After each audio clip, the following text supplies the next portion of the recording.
sama Bu Iin di pertemuan kedua. Ya, kita akan belajar tentang operasi hitung campuran, and then kelipatan dan faktor, pemangkatan dan sifat-sifatnya, kemudian notasi ilmiah. Nah, sebagian dari subbab yang kalian akan pelajari itu sudah pernah kalian pelajari di SD. Mungkin hari ini kalian harus mengingat-ingat lagi. Ya, ini cuma kayak mengingat kembali lagi pelajaran di SD. Oke, lanjut ya, operasi hitung campuran. Operasi hitung campuran. Nah, dalam menyelesaikan operasi campuran yang memuat penjumlahan, pengurangan, perkalian, dan pembagian dapat dilakukan dengan langkah-langkah berikut. Nah, sebelumnya operasi hitung campuran itu apa sih? Nah, hitung campuran itu, jadi di dalam suatu operasi itu ada plus, minus, perkalian, dan pembagian. Nah, ini gimana sih cara nyelesainnya? Nah, yang pertama yaitu dahulukan operasi perkalian, kemudian pembagian atau sebaliknya. Jadi kalau ada pembagian duluan, ya pembagian yang dikerjakan, atau kalau ada perkalian duluan lah yang dikerjakan, tergantung soalnya. Nah, tergantung mana yang duluan. Yang kedua, lanjutkan dengan operasi penjumlahan dan pengurangan. Kan di situ kan campuran, namanya campuran, jadi ada penjumlahan, pengurangan, perkalian, dan pembagian. Nah, setelah perkalian atau pembagian kalian sudah kerjakan, lanjut ke operasi penjumlahan atau pengurangan. Nah, ini pernah di SD juga pernah ya, sudah pernah dipelajari. Insya Allah mudah, lebih mudah kalau kalian belajar saat sudah SMP ini. Contohnya nomor 1. Nah, ini itu kan campur-campur nih. 12 dikali 5 dibagi 6 ditambah 2 sama dengan berapa? Nah, mana yang harus dikerjakan dahulu? Nah, yang dikerjakan terlebih dahulu yaitu 12 kali 5. Kenapa kok nggak pembagian duluan? Ya itu tadi, ya kan? Tergantung mana yang duluan. Ini. Oke. 12 kali 5 berapa? 60. Dibagi 6 ditambah 2, ditulis lagi. Setelah itu ada pembagian dan penjumlahan.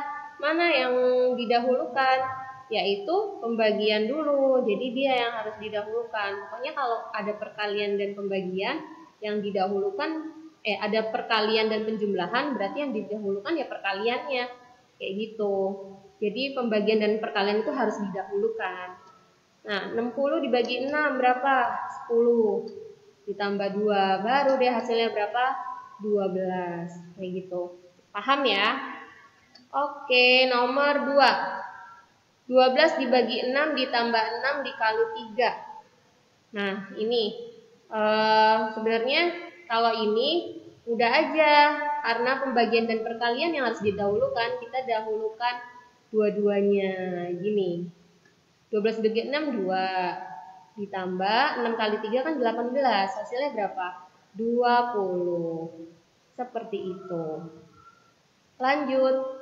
Kelipatan dan faktor. Yang pertama ini KPK. Udah pernah nih yang di SD KPK. KPK itu apa? Berdasarkan kelipatan dua bilangan atau lebih, dapat ditentukan anggota-anggota persekutuannya yang disebut kelipatan persekutuan. Anggota terkecil pada kelipatan persekutuan disebut kelipatan persekutuan terkecil atau KPK. Bentar ya.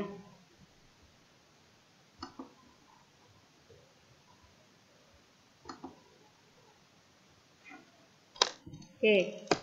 Contohnya ini. Tentukan KPK dari bilangan berikut, 3 dan 4. Nomor 2, 3, 6, dan 8. Nah, jawabnya nomor 1.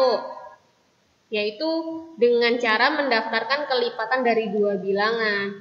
Kelipatan 3. Namanya kelipatan berarti ada angka 3 dilipat lagi, dilipat lagi, dilipat lagi. Kelipatan 3 artinya kan 3 dari angka yang aslinya 3. Nah, 3 tambah 3 berapa? Dilipat lagi. 3 tambah 3 berapa? 6. Jadi 3 tambah 3 kan 6. Habis itu ditambah lagi 3. 6 tambah 3 berapa? 9, dan seterusnya. 9 tambah 3, 12. 12 tambah 3, 15, dan seterusnya. Oke, itu namanya mendaftar kelipatan dari kedua bilangan.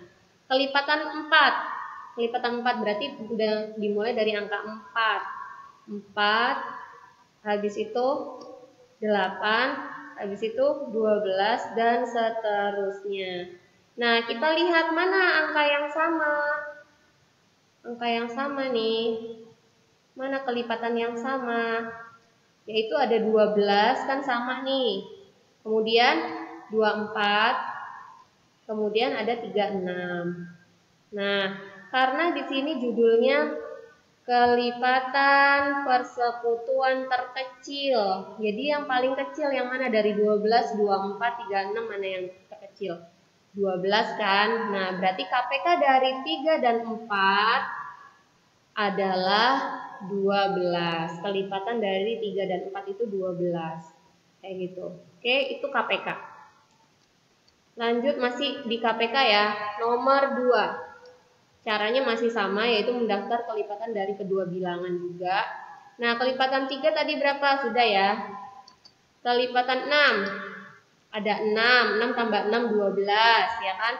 12 tambah 6, 18. 18 tambah 6, 24. 24 tambah 6, 30, dan seterusnya.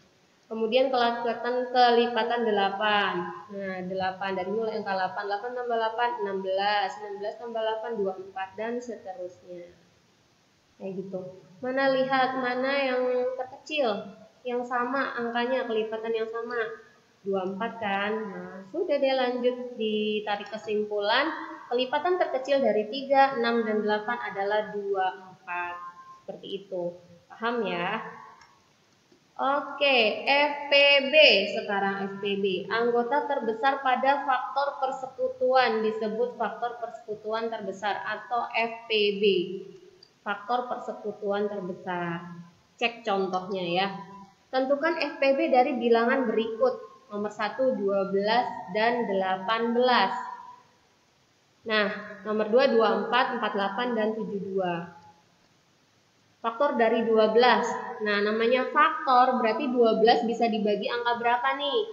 Angka 1 bisa dibagi nggak? Bisa. Angka 2 bisa nggak? 12 bisa dibagi 2 nggak? Bisa. 12 bisa dibagi 3 nggak? Bisa.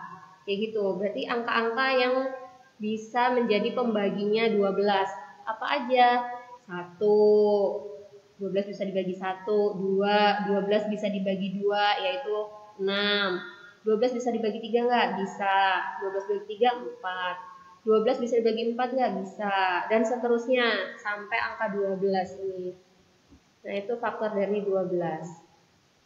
Oke, ada 1, 2, 3, 4, 6, sama 12.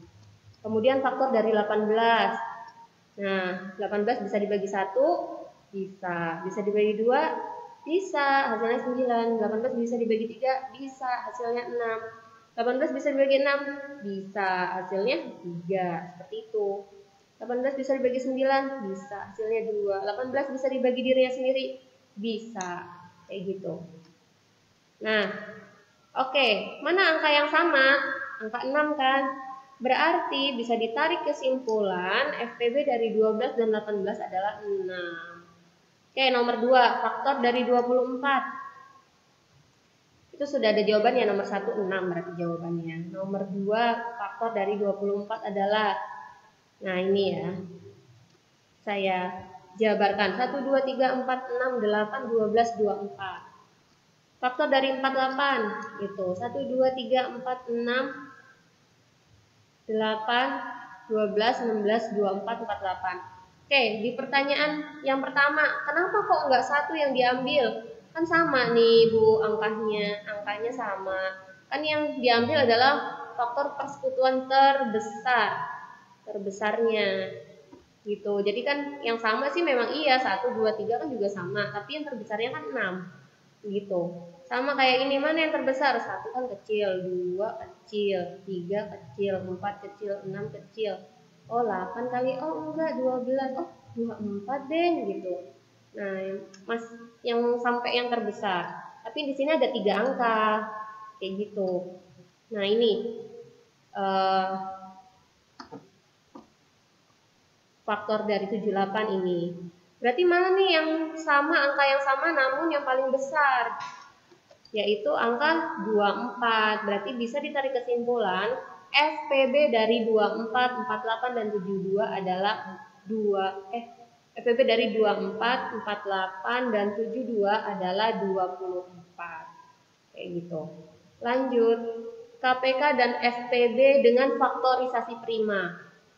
Kayaknya nih teman-teman udah pernah tahu, cuma mungkin pakai pohon faktor. Kalau Bu Iin ini pakai faktorisasi prima yang kotak-kotak. Yuk cek it out. Menentukan KPK maupun FPB dengan cara mencari faktor persekutuan merupakan pengerjaan yang agak sulit jika bilangan-bilangannya cukup besar. Nah, kalau kalian menemukan angka yang besar, misalnya 1500 atau 1520, nah kan nggak mungkin kan kita jabarkan faktornya seperti ini. Nah, seperti ini yang di slide. Nah, ini nggak mungkin nih dijabarkan kayak gini. Itu sangat sulit sekali. Jadi ada lagi caranya, yaitu memakai faktorisasi prima. Seperti itu. Nah, udah ini. Oke, contohnya faktorisasi prima dari 12.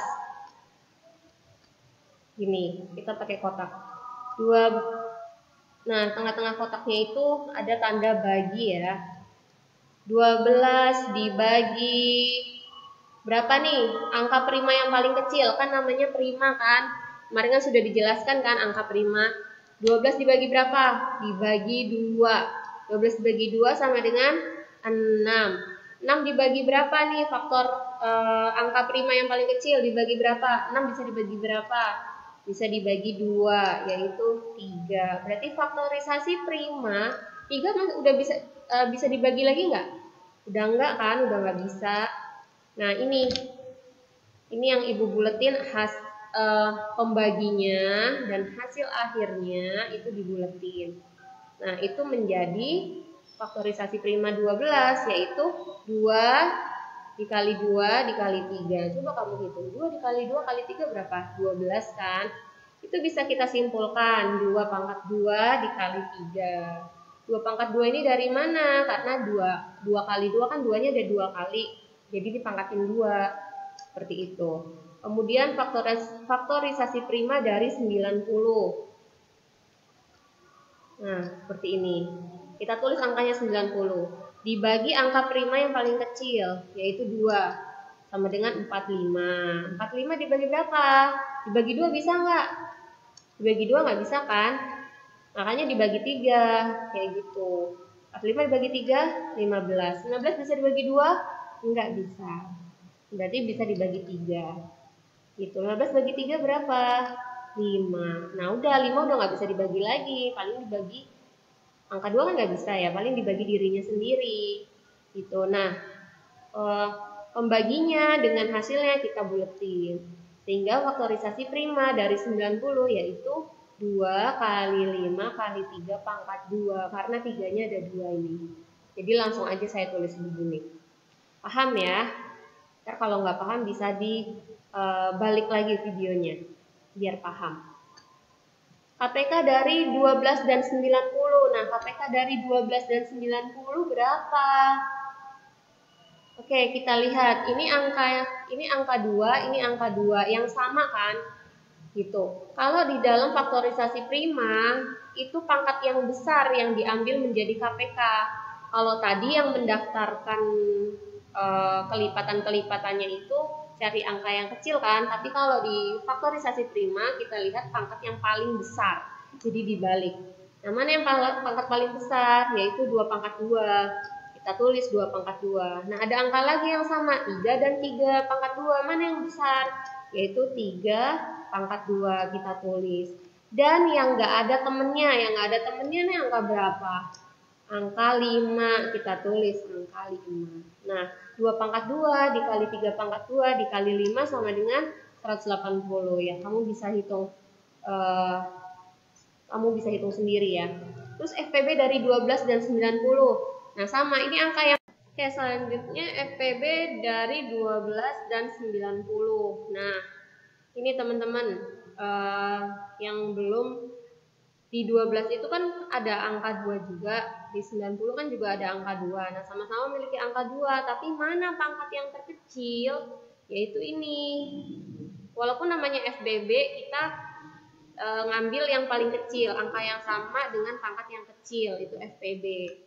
Nah, ini juga nih, di 12 itu kan ada 3 dan 3 kan, di 90 juga ada angka 3, di 12 juga ada angka 3. Mana yang paling kecil? Yaitu 3. Dari 3 sama 3 pangkat 2, dipilih yang paling kecil. Soalnya kita lagi ngomongin faktorisasi prima. Oke, 2 kali 3. Jadi FPB dari 12 dan 90 yaitu 2 dikali 3 sama dengan 6. Lanjut, yaitu pemangkatan dan sifat-sifatnya. Kita bahas pemangkatan dan sifat-sifatnya. Pengertian pemangkatan bilangan bulat. Nah, pemangkatan itu suatu bilangan, pemangkatan suatu bilangan diperoleh dari perkalian yang berulang untuk bilangan yang sama. Misalnya 15 pangkat 2, berarti ada 15 kali 15 itu 2 kali. 15-nya dikalikan 15 lagi sebanyak 2 kali. Kalau 20 pangkat 4, berarti 20-nya ada 4, dikalikan 20 dikali 20 dikali 20 kali 20 sebanyak 4 kali. Min 8 pangkat 3, yaitu min 8 dikali min 8 dikali min 8. Min 21 pangkat 4, ya sama kayak 20 pangkat 4 tadi, yaitu 4 kali. Nah, misalkan ada A pangkat N, A itu angka, N-nya itu pangkat. Berarti A dipangkatin sebanyak N. Kayak gitu. Kayak gini. A dipangkatin N, berarti A dikalikan sebanyak N. A dikalikan berulang sebanyak N. Gitu. Tadi apa? A itu angka, N itu pangkat, ya. Sifat-sifat operasi bilangan berpangkat. Sifatnya, perkalian bilangan berpangkat. Sifatnya kayak gimana sih? A pangkat M dikali A pangkat N sama dengan A pangkat M plus N. A itu angka yang sama. Berarti ada angka yang sama dengan pangkat yang berbeda dikalikan. Gitu. Bisa pangkatnya itu dijumlahkan pangkatnya. Contohnya kayak gini, 3 pangkat 4 dikali 3 pangkat 7. Nah, ini kan 3 sama 3 kan sama nih. 3 sama 3, tapi pangkatnya aja yang beda. Nah, pangkatnya yang beda itulah bisa dijumlahkan. 4 ditambah 7 sama dengan 11. Berarti hasilnya 3 pangkat 11. Pembagian bilangan berpangkat. Sifatnya seperti apa? A pangkat M dibagi A pangkat N sama dengan A pangkat M min N. Nah, A ini angka yang sama ya. Jadi ada angka yang sama dengan pangkat yang berbeda dibagi dengan angka yang sama dengan pangkat yang berbeda, itu pangkatnya bisa dikurang. Contohnya, itu 3 pangkat 5 dibagi 3 pangkat 3, nah pangkatnya itu bisa dikurang, karena kan sama-sama 3 tuh. Kalau ada 4 pangkat 5 dibagi 4 pangkat 2, berarti kan 5 sama 2-nya dikurang. Kayak gitu, ini sama kayak ini. 3 pangkat 5 dikurangi 3, sama dengan 3 pangkat 2. Pemangkatan bilangan berpangkat, nah ada bilangan dipangkatin, terus dipangkatin lagi. Nah, itu pangkatnya dikalikan. Contohnya gini, 3 pangkat 4, pangkat 3 sama dengan 3 pangkat 4 kali 3 sama dengan 3 pangkat 12. Karena 12 itu dari 4 dikali 3. Ngerti ya? Notasi ilmiah.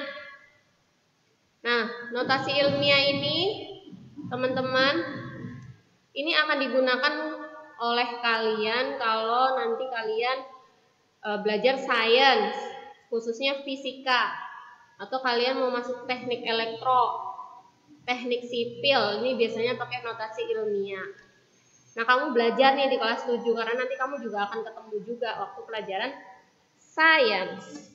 Oke, perhatikan ilustrasi berikut. Ini apa nih? Bumi, teman-teman. Kalau ini planet apa?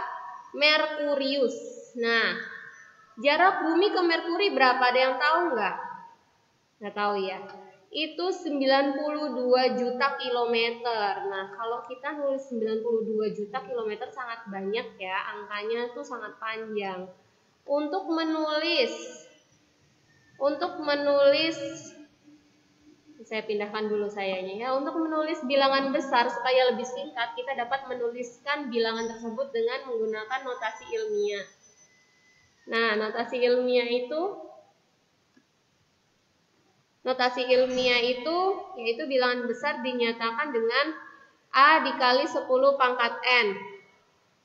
A dikali 10 pangkat N. Berapa ya? Gimana ya gitu. Ya, coba perhatikan 92 juta kilometer itu bisa ditulis 92 dikali 1 juta, bener nggak?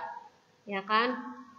Nah, karena 1 juta itu 10 pangkat 6 kan tadi ya. Dihitung aja nolnya ada berapa? 1, 2, 3, 4, 5, 6. Ada 6 kali. Berarti 92 dikali 10 pangkat 6 kilometer. Ini lupa kilometernya. Di sini seharusnya ditulis kilometer. Oke. Kalau notasi ilmiah dari 0,00000097 adalah, nah 0,000097 adalah sama dengan 97 dikali 0,000001 gitu. Nah, 0,00001 itu bisa kita tulis 10 pangkat min 5. Karena ini kan koma. Jadi makanya min 5. Min 5 itu karena 5-nya dari mana? Di belakang koma ada nolnya ada 5. Berarti 0,00097 itu sama dengan 97 dikali 10 pangkat min 5. Begitu teman-teman. Oke. Terima kasih sudah mencatat dan memperhatikan penjelasan saya. Wabillahi taufiq wal hidayah. Oh iya, kalau ada pertanyaan jangan lupa tanya by WA ya. Wabillahi taufiq wal hidayah. Wassalamualaikum warahmatullahi wabarakatuh. Bye bye.